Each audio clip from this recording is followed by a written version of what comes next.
In the past 20 years, hundreds of male students across the United States have died from undetermined drownings. In most cases, the victims were successful students who disappeared after a night out drinking with friends. Then, from major rivers to desolate beaches, mysterious bodies were continuously found. A strange symbol was associated with them, a drawing of a smiling face. Is this just a coincidence, or is it a sign of a serial killer spreading terror across the United States? It all began on February 16, 1997. Patrick McNeil spent the evening at a Manhattan bar called Dapper Dog, a popular hangout for Fordham University students, which was also his school. It was a small, cramped place, but always attracted young students because ID checks were rarely done there. Patrick was a regular, and the bartender that night was a friend of his. He was known as an ambitious young man who always strove for perfection. Patrick had caused some of his friends to gradually dislike him due to his behavior. They saw him as a womanizer who was too focused on his career. According to reports, on the evening of February 16th, Patrick drank heavily so much that some bar patrons saw him vomiting in the restroom. In fact, there were many debates about this. Some said Patrick wasn't that drunk and only had 3 drinks. After leaving the restroom, Patrick told his friends that he was sober, wouldn't drink anymore, and would return to campus. After waiting for a friend who said she wanted to go with him, but didn't show up, Patrick decided to walk alone. However, some passers-by saw him still drunk, staggering along 2nd Avenue. At the same time, a van parked outside Dapper Dog began to move slowly, following him as he left the bar. Clearly, Patrick was completely unaware of the vehicle. When Patrick stopped, the vehicle also stopped and then followed him again when he turned onto East 90th Street. This moment was also the last time Patrick was seen. The suspicious behavior of the vehicle prompted some pedestrians to try to remember its license plate. The next morning, friends realized that Patrick hadn't returned to the university the night before, and a missing person search was quickly launched. But despite flyers plastered on Manhattan's walls, no trace of him was found. Weeks passed without results, straining the relationship between the McNeil family and the New York police. With the details of partying and heavy drinking before his disappearance, the police detectives speculated that Patrick was a troubled young man who did something foolish and ran away to avoid embarrassment. Naturally, Patrick's family denied all of these claims, painting a different picture of a diligent, hardworking young man who only wanted to find out what happened to their son.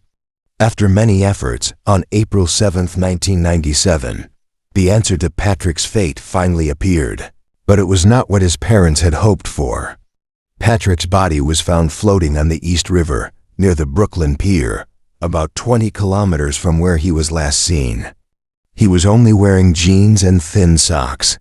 With the strange details of the case, the New York police decided to investigate it as a kidnapping murder case and transferred the file from the Missing Persons Department to the Homicide Department, directly handled by Detective Kevin Gannon.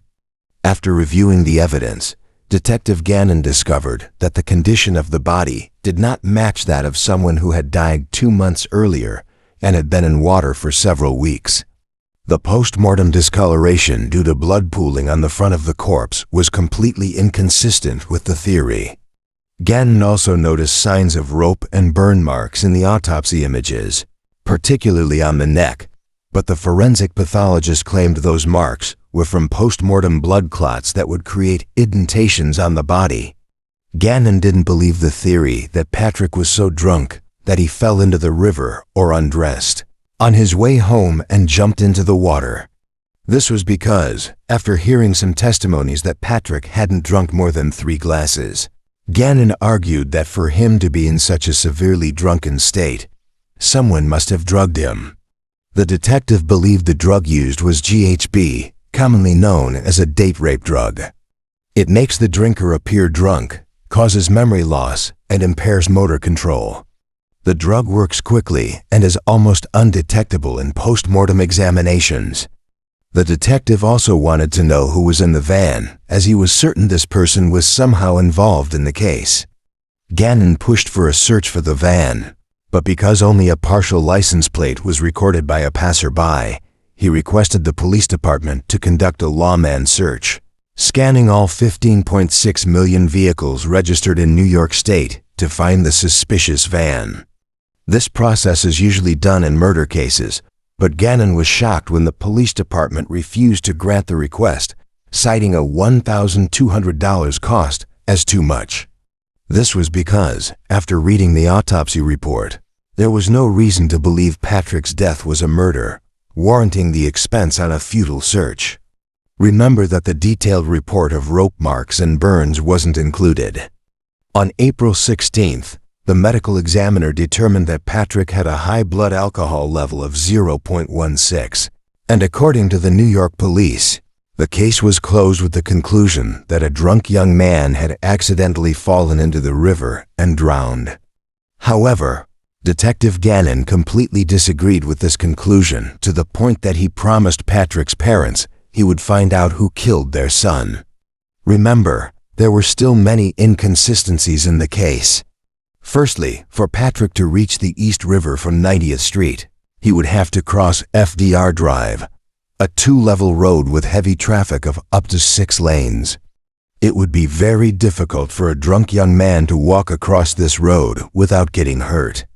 Gannon didn't believe the current could have carried Patrick's body to that location, and the body's decomposition didn't match the 2-month underwater period. Fly larvae were also found in the corpse, but flies couldn't lay eggs in low temperatures like those of the river where Patrick was found. To this day, Patrick McNeil's death is still considered an accidental drowning. Kevin Gannon retired in 2001, but has not stopped pursuing the investigation of Patrick McNeil's case with his former colleague, Anthony Duarte.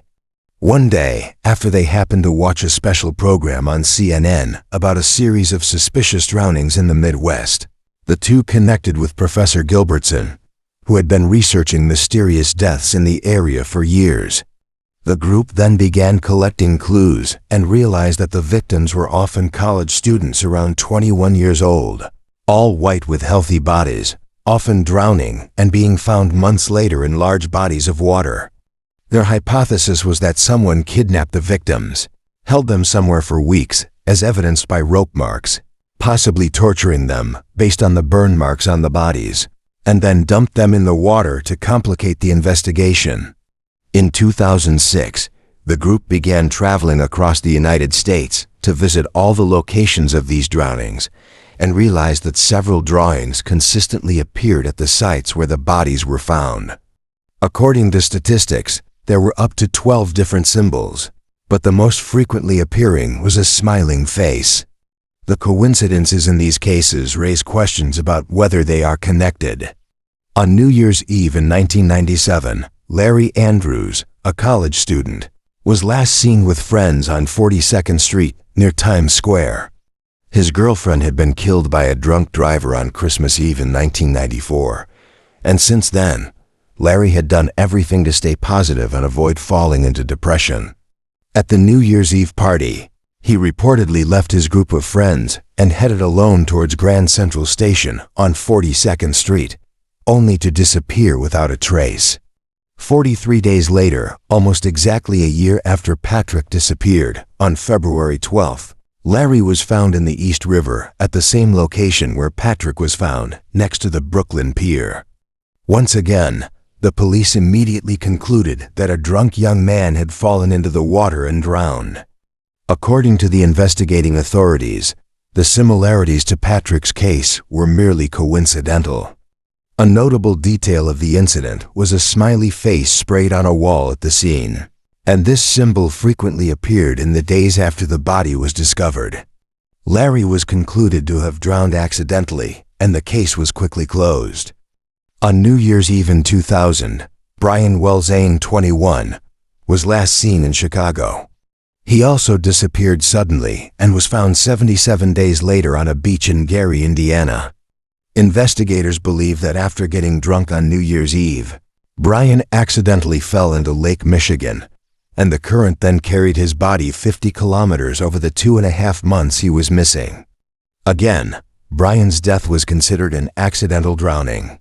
But in this case, the conclusion drawn from the autopsy was not convincing and raised many questions.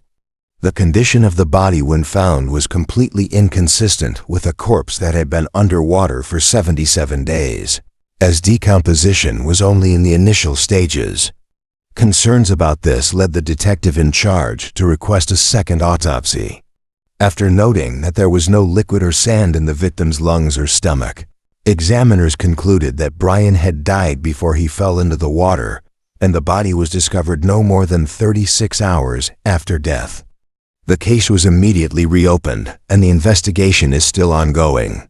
On June 25, 2005, Todd Geib attended a party in Muskegon, Michigan. His body was found 22 days later in a lake near the party site. The cause of death was once again drowning. Alcohol and antidepressants were found in his blood, and according to friends and family, he neither took nor had any reason to take them. Todd was said to have made several strange phone calls to a friend before his disappearance, but due to a lack of evidence, the police quickly closed the case. That same year, in October, Chris Jenkins, a student at the University of Minnesota, disappeared after a night out drinking with friends at a bar in downtown Minneapolis. The official conclusion of his death was an accidental drowning. The detective handling the case, Mike Casey, believed Chris fell into the Mississippi River while trying to urinate and fell in. His body was discovered 111 days later on the shore of the river, 6 kilometers from the bar. However, the case began to take a strange turn after one of the bar staff told the Jenkins family that Chris had been escorted out by security for disruptive behavior and refused re-entry. He was seen returning to the bar to retrieve his keys and mobile phone, but security guards did not let him back in. Therefore, the family demanded an investigation into possible excessive force by the bar's security. They were determined to find out what had happened that night, and despite the conclusions drawn by the police, they believed their son was a victim of foul play. The number of similar cases of young men across the United States is alarming, and Detective Gannon and his team believe that all these drownings are connected by the symbols found near the bodies. These symbols include the well-known smiley face and others. This has led some to believe that this is the work of a group of killers or a cult operating nationwide. However, many experts and skeptics believe these deaths are simply tragic coincidences, attributing the drownings to a mix of alcohol, unfortunate circumstances, and youthful recklessness. The smiley face killer's theory remains controversial and highly debated, with no concrete evidence linking these cases together definitively. Until more evidence comes to light, the mystery of these drownings continues to haunt the families of the victims and captivate the public's imagination.